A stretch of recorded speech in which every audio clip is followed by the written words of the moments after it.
Welcome to another episode of your technologically inept foods teacher. Okay, so today what we're going to be doing here is a wacky cake. Alright, so I'm going to shut off my music. Goodbye. Alright, so today we're doing a wacky cake. Alright, so a wacky cake is a really interesting cake.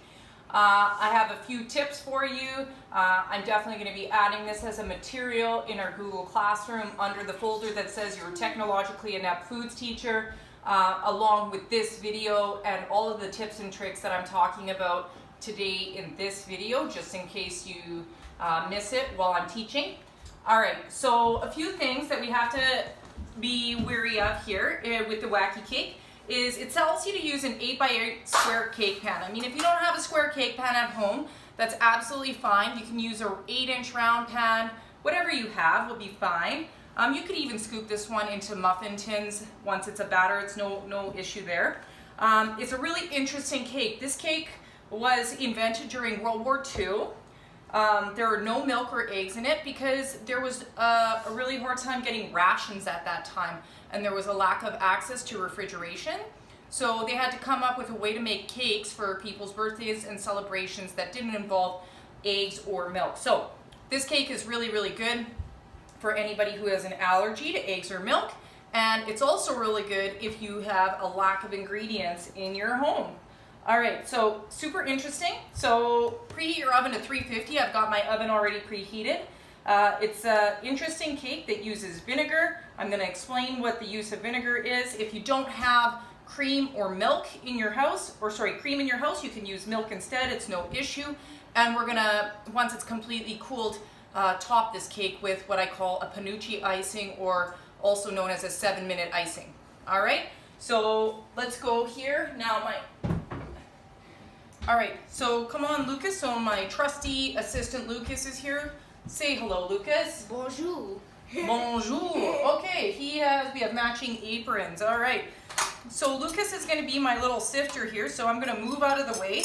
And what Lucas is going to do for me is he's going to take the sifter. Okay, so sifter adds air into baked products, and basically, as we saw in our last episode, as we saw in the banana bread episode, you're very observant, my dear. Alright, so we're going to take our dry ingredients. So first ingredient, what is this, Lucas? What are we putting in? flour. 350 milliliters of flour. So, I mean, it's kind of a weird measurement. So, you got to use a 250 ml cup, an 80 ml cup, a 15 ml spoon, and a 5 ml spoon. It's a bit of an odd measurement. Notice that I'm sifting this directly into my pan that is ungreased, which is one of the cake rules that we're going to break. So this is a very interesting cake for many reasons. Then we're going to sift our sugar into our flour, which is something pretty atypical. So we're going to sift that in there, and as we go, we keep a clean cooking space. Alright, what's the next ingredient? Okay, so we've got some nice Dutch press cocoa. You can use no name, you can use fries, cocoa, whatever you have at home would be fine. So cocoa is a flavorant. Let me do it. Like this, just shake it to the side like that. There you go. So is a flavorant, but on its own, it is not sweet at all. It is unsweetened. And there are different varieties of cocoa powder. Now, if you see Lucas, how we have some balls in the cocoa, you can just use a spoon to kind of make sure that if there's any bigger lumps of cocoa, that you just work them in. And if there's anything that's not working, just dump it away. Dump it into a garbage can or a sink. Keep holding that, buddy. Thank you. Now we're going to put our leavening agent. So again, our leavening agents are our rising agents. So we've got baking powder and baking soda. So a lot of people ask, shake it, shake it, shake it, shake it, shake it, shake it, shake it. Come on, you. All right, beautiful. Now, Lucas, with this beautiful fork, you are going to gently mix these things together. So a lot of people ask, what is the difference between baking soda and baking powder? Are they interchangeable? They are not interchangeable. Baking soda is a base. So sodium bicarbonate, it's a base. It requires an acid in the recipe to become activated. So acids might include things like vinegar, which is in the recipe today. So vinegar is going to be an activator for our leavening agent. Vanilla is an acid, which would also activate that. Things like buttermilk, cocoa, bananas, those are all activators of our leavening agent. Our second leavening agent is baking powder, which is basically a 1-to-1 ratio of baking soda with powdered acid added into it, called cream of tartar or tartaric acid. Now, basically, cream of tartar is achieved by people scraping out the remnants from the interior of a wine barrel that is emptied of wine. And the cream of tartar or the tartaric acids kind of crystallize on the interior of a wine barrel, and basically they're collected into a box that costs about $10. It's pretty expensive, and we usually use it when we're using egg whites, when we're beating egg whites, or we need to add a lot of strength to eggs. So that is the powdered acid that's added to baking soda to create baking powder. So the answer is no. Baking powder and baking soda are not the same. So we got to make sure that we're mixing our dry ingredients carefully. Now, if you have a non-stick pan like this one is, you got to be careful that if you're using a metal tool like this fork that I'm using, that you're not scraping the bottom of your pan, because you don't want to scrape off any of the Teflon or any of the non-stick coating, because you don't want to be eating any of that, okay? So you want to kind of continue to mix it until it's looking homogeneous, which means it should look like all one color, okay? It should all look light brown at the end of it. It kind of looks like a lightish brownish. It is starting to look like a lightish brownish, okay? More like Then you can just shake it around there, mix everything nicely together, okay? Great. So it's kind of getting there. Then kind of shake it out so that it's somewhat even. So that's good. So it's kind of even in all the spots. Just wait. Hold this fork. That's for you, buddy. Yay. Then you're going to take a small spoon. And like we do with our mashed potatoes at a Thanksgiving dinner, you make a well in your mashed potatoes so that well can hold all of the delicious gravy. And then it looks like a little hole. It looks like a little hole. It does. It's very interesting. Can you see? Can you guys see what I'm doing? So I'm making 3 wells. You need 3 wells. Okay, so one well needs to be significantly larger than the others because it's going to hold the melted butter, which is a far larger amount. So I'm going to make this one at the front here, my larger well. Or maybe a Mario pipe. Or a Mario pipe. So we're very into Super Mario these days at our house. Okay, so you've got these 3 wells. So our other ingredients are going to be your vanilla, your vinegar, and your melted butter or margarine, okay? So each of these ingredients is going to be added into a well, and then we're going to need hot water. So I have 250 mils of water here. I'm going to heat it up in my microwave, probably not more than 30 or 40 seconds. You have to be careful when heating water in a microwave. Yeah. So while I'm waiting for that, I'm going to put my vanilla in this very small well.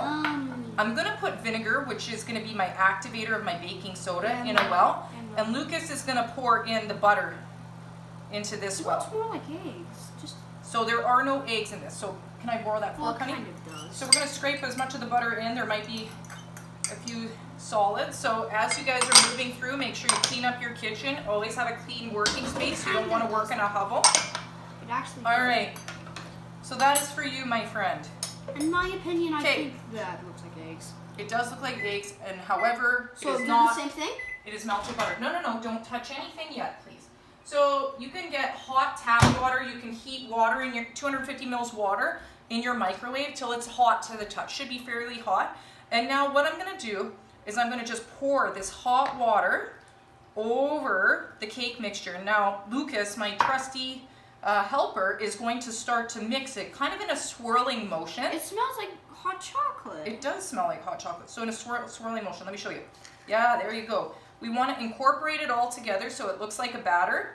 And it kind of looks like a lightish brown again. It does look like a lightish brown. Okay, so Lucas is going to hold the pan and he's going to continue to mix till it's all mixed together. Meanwhile, I'm going to prepare the ingredients for what I call a panucci icing. A panucci icing is a 7-minute icing that you cook on the stove.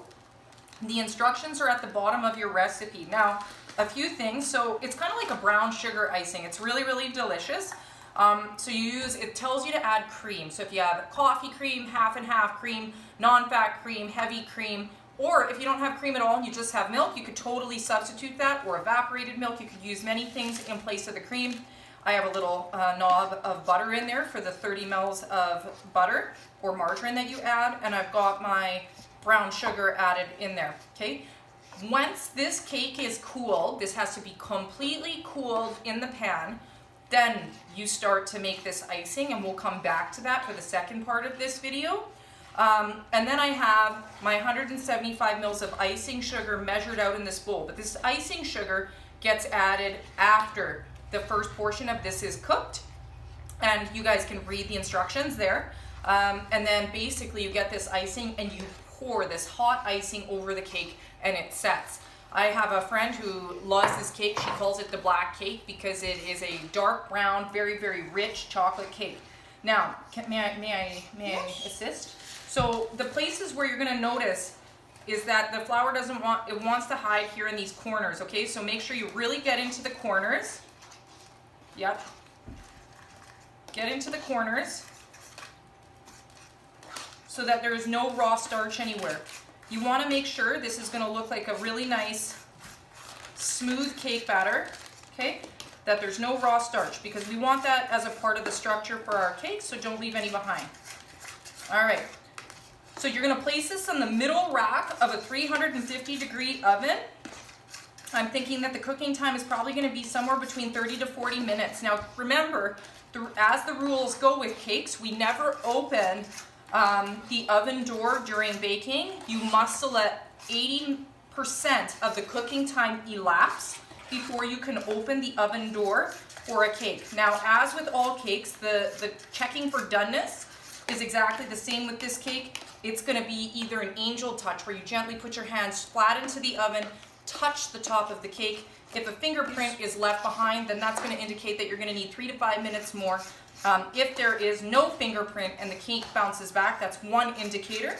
Another indicator is going to be, of course, the clean toothpick comes out of the cake. And sometimes an indicator too is going to be, if you're using a full-size cake pan like this one, that a cake will begin to pull away from the edges, and that's another indicator that your cake is ready to cook. Now, with your pan here, so we're almost ready to put everything in. Look at how nice. It looks like a beautiful, rich cake batter. It's going to be delicious. I can still see a little bit of... like chocolate lava from Wreck-It Ralph. Yeah, chocolate lava cake. All right, just a couple things. Whenever you have a cake pan, if you can, so this looks great to me. Now, I'm going to do one last thing before I put it into the oven, and that's going to be, you always want to clean the edges of your cake pan, because all of this, I'm just going to do it here, buddy. All of these things, anything that's on the edge is going to burn, okay? So I just see a little bit more right here that I need to incorporate quickly. Okay, I'm going to put this in my oven for about 30 minutes. Now keep in mind, with this video, I have all of the things that I just said also typed into the description of the Waky Cake. I have the Waky Cake recipe online for you. You can use a round cake pan. You do not have to use a square cake pan. Just use whatever you have in your home. All right, we're going to come back for the second part of this video once the cake is done, and then we're on to the panucci icing.